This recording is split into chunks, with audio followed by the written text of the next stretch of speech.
Hello everyone, my name is Maria Kahal and you're watching Ukraine Breaking News. And today we're talking to Yuriy Vanetik, Washington-based attorney, Republican political strategist and Lincoln Fellow at the Claremont Institute. Hello, Yuriy. Hello, nice to be here. I know that you have been in politics for over 20 years. Could you tell for our viewers more about what you have done and what you're currently doing? And is your work related to Ukraine? My work is not related to Ukraine. I've been in leadership roles in finance and with Republican National Committee, National Republican Congressional Committee, Senatorial Committee, and also in state politics. My home state of California, I was a criminal justice commissioner appointed by Arnold Schwarzenegger, our famous former governor, and I was also the lottery commissioner for the state. So I've been in politics for almost 25 years, actually. I have not done much with Ukraine. I've advised some people. I have Ukrainian friends, and I was born in Ukraine, so I'm very empathetic with its predicaments. And you, all of this time, you worked with the Republicans, so you know these people like nobody else, actually. And how do you assess Trump and his team, and how do we as Ukrainians should feel about them? I think Trump's team is extremely experienced. Some of the people I know personally, like Marco Rubio, Tulsi Gabbard, Kristi Noem, I've known them for a long time. So I've kind of watched their career. They have a deep sense of mission. They're cohesive, and I think Trump 2.0 is a much more experienced, more savvy, more prepared Trump than the one we've seen in the past. I would hesitate to call him a statesman, but he commands significant respect because he's been through a lot. And he's certainly, in my opinion, not just as a Republican, but as an American, he's a great choice. As far as Ukraine is concerned, I think we're going to see a reset, and I think we're going to see a call for accountability.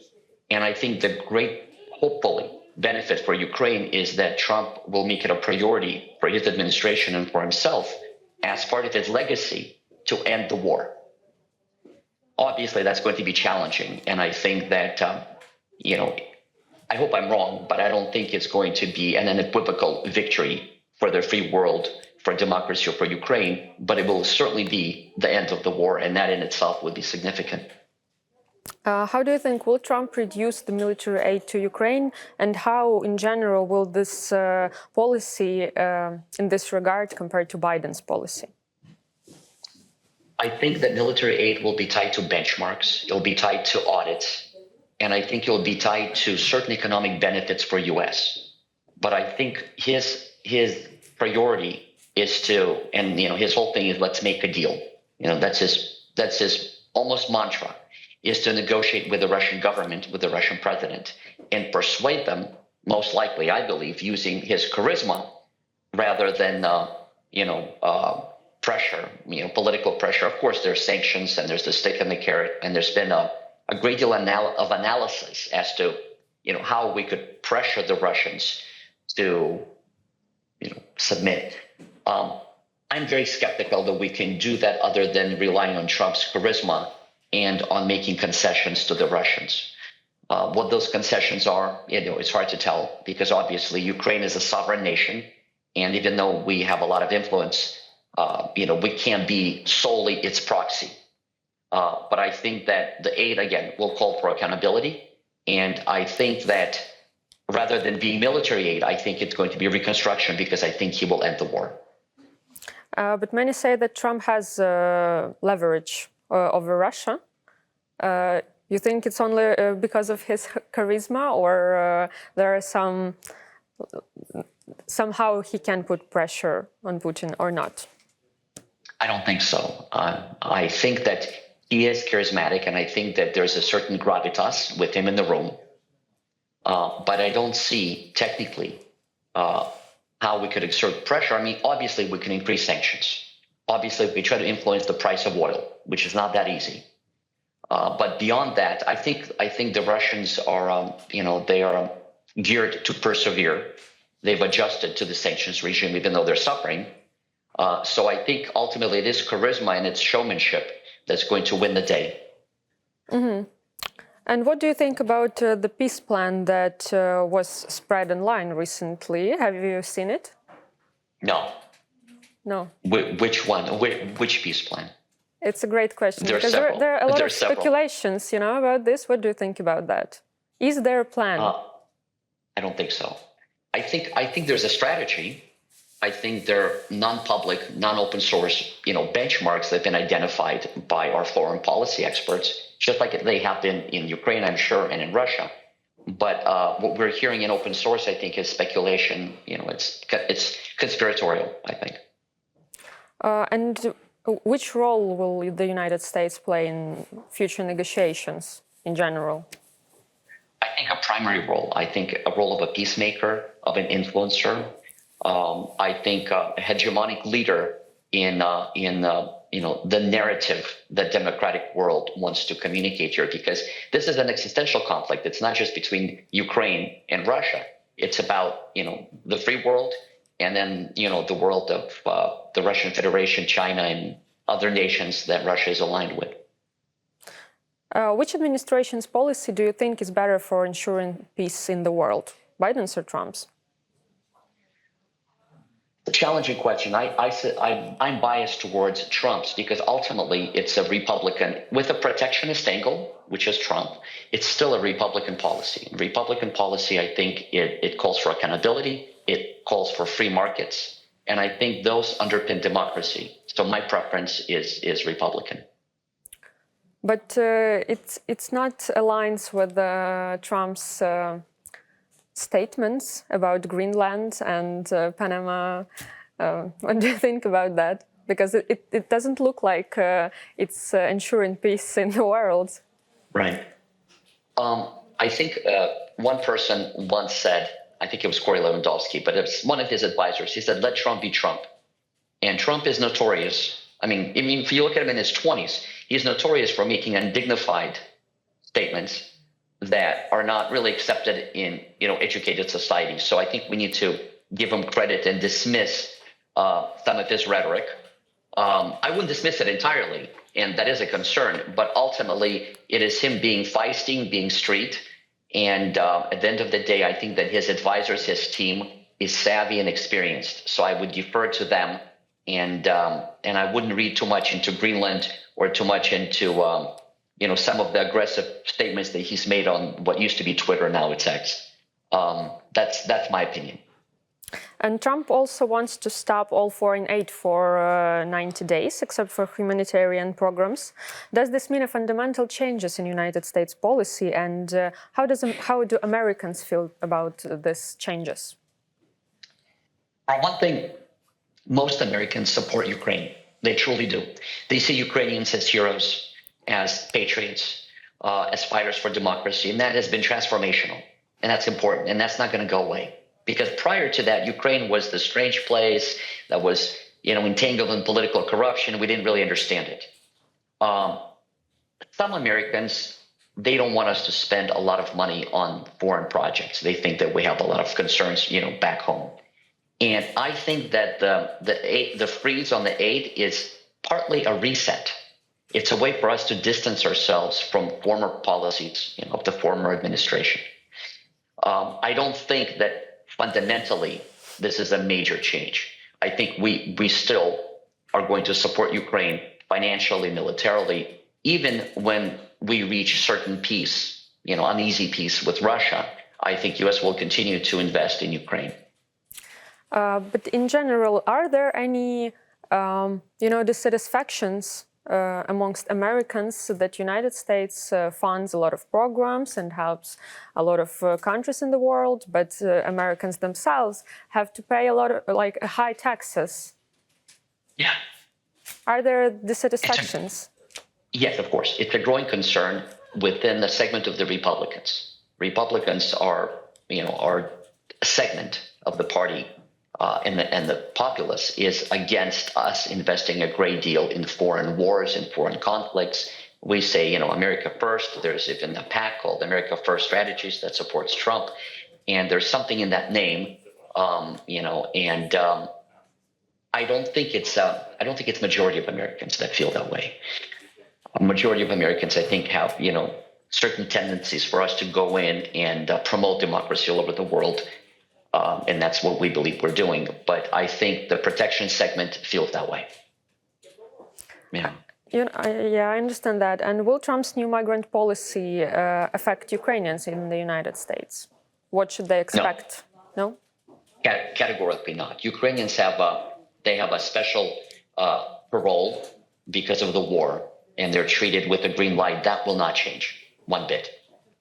And I also noticed one thing. Trump's statements about Israel are very strong and definite, but about Ukraine, he didn't even mention Ukraine in his inauguration speech. So it looks like as if Israel should definitely win their war, but Ukraine should just end the war. So is this a bad sign for us? Because it looks like strange. Well, I don't think it's a bad sign, because I think Trump's administration will support Ukraine because of, as I said, existential reasons. The fact that we're invested in Ukraine, the fact that we have a deep conflict with Russia, that we will try to mitigate, resolve, I believe, and I hope. But Israel is it's in a different place. It's a closer ally. It's closer to Trump personally because of his family. I think it is a factor. I wouldn't read too much into it, but in my opinion, and I think Israel has a much stronger lobby than Ukraine. I've talked about this before. I've talked about it in Western press and with some Ukrainian journalists and Polish journalists. And lobbying matters. I'm not saying it just because I've done some advocacy work in the past, as a political activist, as a political coalition builder. But lobbying matters, and Israel is probably one of the best lobbyists. AIPAC is extremely powerful. If Ukraine had better spokespeople, I think it would become more important, and it would accomplish more in American government, because that's how we operate. So that's an important factor. And you're right, you pointed out a very good distinction. And you, as a political strategist, how do you think what we as Ukrainians should do to, make a stronger lobby for Ukraine in the United States? Can we do anything? Absolutely, 100%. My suggestion is, what I see is I see Ukrainians, whether they're politicians or business people or others, they come to U.S. and it's usually a one-time deal. They come in, they expect immediate results, or they have their own personal agenda. And if they become a little bit more selfless and establish nonprofits, build relationships, invest long-term, then they would have more impact on policy decisions, U.S. policy decisions directed towards Ukraine. So my recommendation would be for them to have in essence, a business plan to advocate their positions to our government. And can we expect some guarantees from the United States after the war ends? I think we can expect guarantees from the United States and from Europe and from Russia. The problem is, what are they worth? Because, and I'm not blaming my own country or anybody else, it seems like guarantees are often a function of convenience. And once there's no commonality of interest, they're often dismissed or rationalized, in some ways. So I think it's a matter of making sure that those guarantees continue being important along the way. And that's a challenge. I think it's something that Ukraine needs to work on and analyze. And it's going to be a big problem. Those assurances will be a big problem in the negotiations with the Russian Federation to end the war. And what about rebuilding Ukraine and investing in Ukraine? Do you think United States businesses will come to Ukraine after the war ends? I'm certain of it. They're eager. They're dying to do it. I can tell you that. I rarely say I'm certain. They can't wait. They're like Pavlov's dog. They're salivating. And to end our conversation, I want to ask you something that I recently heard a lot of from TikTok, because Trump has promised to return freedom of speech to the United States and cancel government censorships. But at the same time, he wants to block TikTok for Americans. And it's important for Americans, I know. And I'm just curious, why is that? So he actually, there's a lot there, and I'm going to be succinct. He actually indicated that he wants to keep TikTok, and there are talks about Americans buying out TikTok. There are various deals on the table. They're being discussed publicly. So as far as TikTok, actually, he wants to keep it because he's saying that so many Americans are using it. It would be disingenuous for us to shut it down, even though there are security concerns and court decisions. And as far as ending censorship, I believe that it's important, and it's an important agenda because, unfortunately, the press is controlled by basically Hollywood and corporations that have a strong bias, and they've shut down certain Republican positions or certain political positions that they shouldn't. So I hope that he does that, and I hope that he brings accountability to our media, because right now our journalists, unfortunately, can do whatever they want, and there has to be some limits. So I'm optimistic. But don't you think that it could lead to like the opposite thing, like when government controls media, not businesses but government? We need to be very careful. It is a slippery slope, and we need to be very careful. And I'm hoping that the administration has enough savvy and experience not to overcorrect. Because when you overcorrect, you have the cancel culture that starts canceling the people that it was designed for. For example, the disenfranchised start losing their voice. So it is an important concern. I agree. Yes, because we in Ukraine also have such problems because Europe says like directly do something with your journalism, with your censorship and everything. Yes. So it's interesting to watch what's happening in the United States in this regard. I agree on that. My last question is, what's your forecast for this year? For Ukraine, for the United States? For Ukraine, my forecast is the war ends, and we start investing in rebuilding Ukraine's businesses, infrastructure, and social solidarity.